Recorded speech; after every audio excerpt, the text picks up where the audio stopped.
今天呢买了一块冬瓜，今天用这一块冬瓜来分享一个比肉都香的做法。下面开始吧。首先呢把冬瓜皮给它去一下。这个冬瓜呢特别的大，所以呢就买了这一小块，先吃这一小块呢就已经足够了。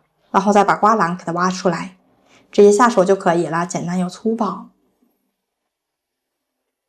然后再给它切成薄薄的厚片。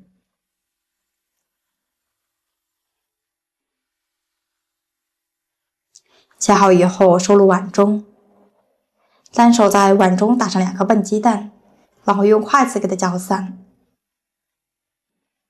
最后把蛋液直接浇在冬瓜上面，充分的搅拌均匀。加上2大勺面粉，搅拌均匀。筷子不解气，直接下手就可以了。均匀的裹满面粉和蛋液，像这样就可以。锅中加油，油温烧至冒青烟以后，下入冬瓜，给它煎至一下。煎至底部金黄以后，给它翻个面。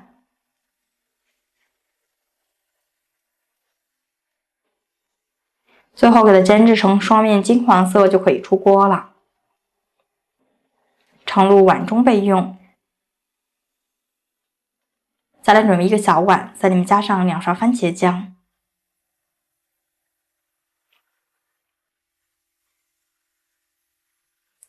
1勺生抽。2勺陈醋。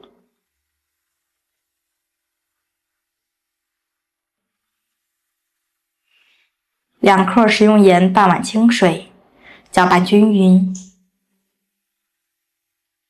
另起锅加油，加上一点辣椒末和蒜末炒香。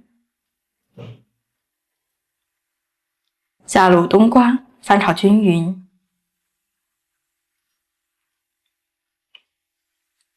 倒入料汁，继续翻炒均匀。